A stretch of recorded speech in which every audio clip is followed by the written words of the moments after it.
Hey Avengers, ambil alih di sini. The Falcon and the Winter Soldier. Coret. Captain America and the Winter Soldier akhirnya udah rilis dan wow, mixed feelings banget sih. Ada terharunya, ada seneng, hype gitu kan. Terus juga ya adalah sesekali sempat tersentuh gitu kan sama pesan positif dari episode ini. Bener-bener meskipun ya ngangkat isu dunia nyatanya Amerika sana ya, soal political sama ya social issues di sana, tapi gua rasa ini bener-bener episode yang pecah banget sih. Ya pokoknya gua terkejut gitu dengan apa yang terjadi di episode ini. Meskipun dari segi cerita ya elah itu udah gampang ketebak lah, dari pembahasan video gue juga sebelumnya udah kelihatan gitu di sini, dan kita udah ketebak dari episode itu. Jadi ya daripada gue ngebongkar opini gue di sini, mending kita ke pembahasannya dulu. Tapi sebelumnya makasih buat Disney Plus Hotstar Indonesia yang udah ngasih official merchandise, dan ya sangat-sangat bagus sih. Kita tinggal nunggu aja apa yang bakal dikasih lagi nanti dari Disney Plus Hotstar Indonesia. Dan ya langsung aja kita pembahasannya, let's go! Pembahasan pertama langsung ke Sharon Carter yang menyamar sebagai seorang pria. Apakah sebuah ketidaksengajaan? Bakal gue jelasin nanti waktu adegan Sharon lainnya. Bucky pun sedikit terkejut kalau Sharon tiba bisa di lokasi penyergapan Flag Smashers. Beralih ke adegan di dalam ruang rapat GRC. Alat yang dikasih sama Batroc ke Karli dipakai oleh anggota Flag Smashers di sini. Tentu kita tahu siapa yang menyuplai kalau bukan Sharon dari pembicaraannya via telepon dengan Batroc di episode 5. Ini menandakan Sharon sudah punya koneksi perdagangan senjata dari kehidupannya di Madripoor dan berbagai hal lainnya yang sudah dikuasai oleh Sharon. Apa maksud dari semua ini? Tahan dulu, kita lanjut ke penampilan baru dari Sam Wilson dengan kostum Captain America barunya yang dibuat oleh Wakanda. Jujur, ini kostum sejauh ini yang paling menarik perhatian gua selain Iron Man. Dari desainnya yang tidak beda jauh dengan komik. Kalau menurut kalian gimana? Bisa ketik di kolom komentar ya. Ada semacam referensi adegan Steve versus Batroc sewaktu Sam Wilson berkelahi dengan Batroc. Mulai dari menggunakan tameng hingga tidak menggunakannya. Sam tetap bisa dalam kondisi apapun yang bisa dikatakan memang layak meneruskan title Captain America yang baru. Pokoknya penampilan baru Sam Wilson di sini dikasih panggung banget. Asli, yang waktu nyelamatin pilot dari helikopter itu keren banget sih. Bahannya udah ada unsur vibraniumnya, jadi bisa nahan dari kejadian helikopter jatuh. Lanjut ke pertarungan Bucky dan John dengan Flag Smashers.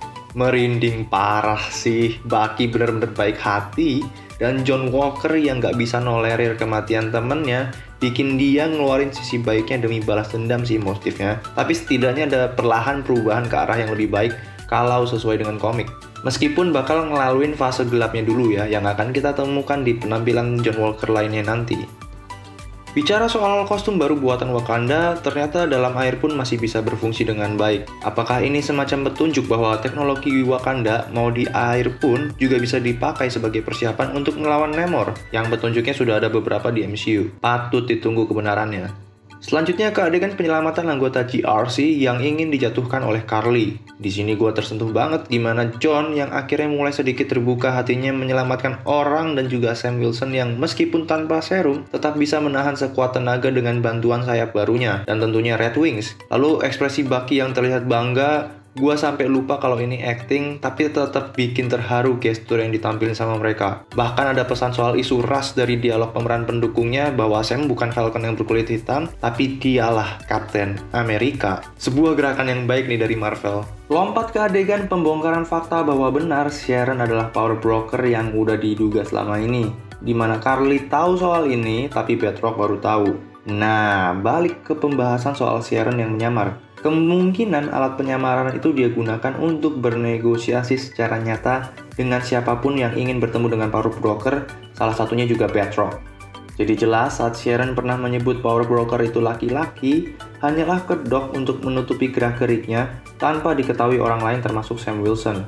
Makanya dia memberi Batroc misi membunuh Sam Wilson dan memata-matai Karli agar tidak menghalangi usahanya selama ini yang sudah dia bangun selama di Madripoor.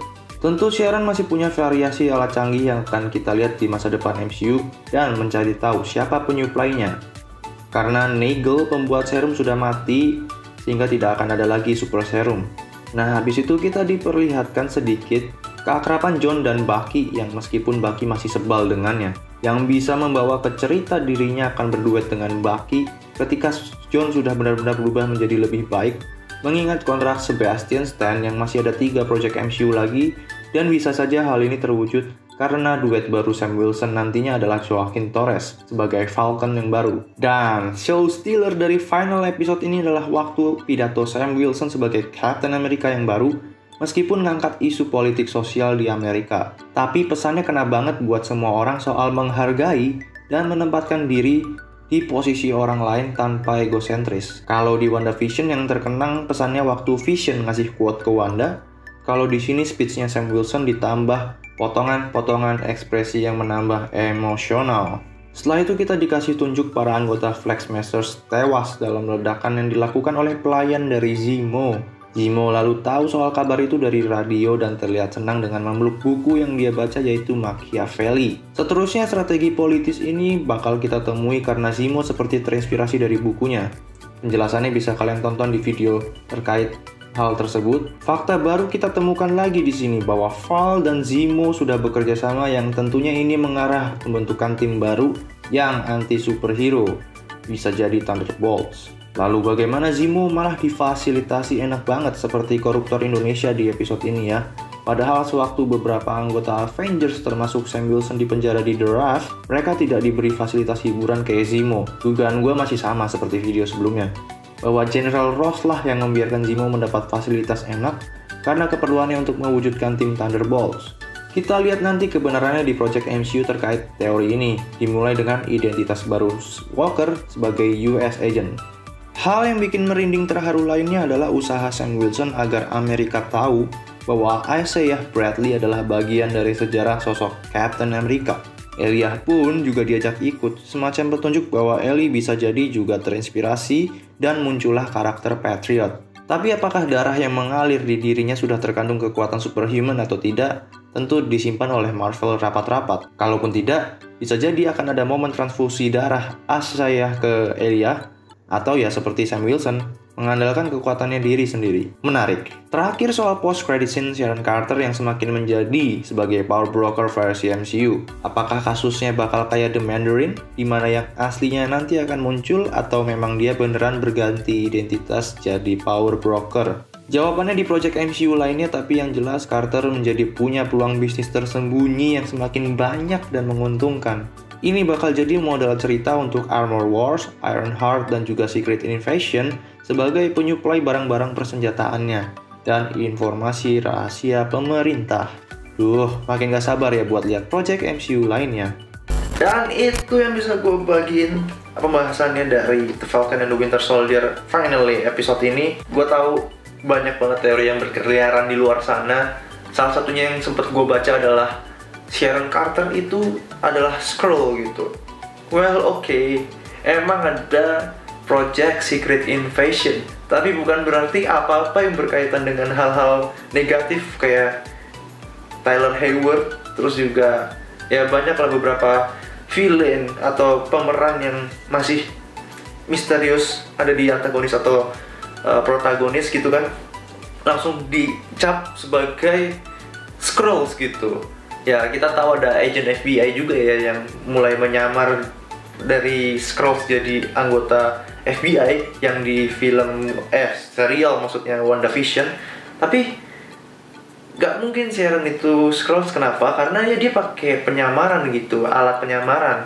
Kalau Skrulls kan ya udah nggak usah pakai alat penyamaran apa-apa, dia langsung berubah sendiri bisa gitu. Jadi menurut gue ini agak ya teori yang belum tentu terjadi, tapi gue yakin banget itu nggak mungkin. Dan ya yang paling gue sangat-sangat tunggu ke depan adalah yang Avengers sudah pasti. Terus juga ya cerita baru dari tim yang dibentuk sama Val itu gitu kan. Sebelumnya kan harusnya Val itu muncul membentuk Super Patriot dulu yang terdiri dari beberapa superhuman gitu kan.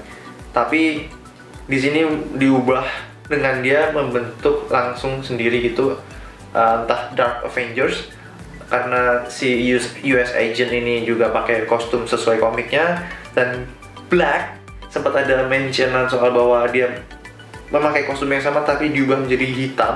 Ya mungkin ada cerita ke arah sana, tapi bisa juga Thunderbolts gitu, karena si Val ini terlihat temenan sama Zemo gitu kan, dengan pelayannya yang memberikan update gitu, mungkin dari sisi informasi di radio atau ya media-media lainnya gitu, yang membuat Zemo jadi bisa monitor aktivitas atau rencana dia di luar sana gitu. Dan well, ini benar-benar luar biasa. Gue gak sabar sama project MCU ke depan. Buat yang meragukan Phase 4 ini bakal gak kalah keren sama fase-fase sebelumnya, menurut gue ini jadi sarana yang bagus buat MCU ke depannya. Jadi ya, silahkan tinggalkan kolom komentar bawah apa pendapat kalian terkait series The Falcon and the Winter Soldier atau ya Captain America and the Winter Soldier ini. Dan ya, jangan lupa buat follow Instagram buat biar gak ketinggalan update dari apa yang suka gua share di story gua atau di post. Dan ya, kalau nggak mau berkenan follow, bisa subscribe YouTube aja biar gak ketinggalan updatean konten-konten yang gua upload. Jadi ya, sampai bertemu di video berikutnya tentunya. Keeping humble, selamat lanjutkan aktivitasmu. Bye-bye.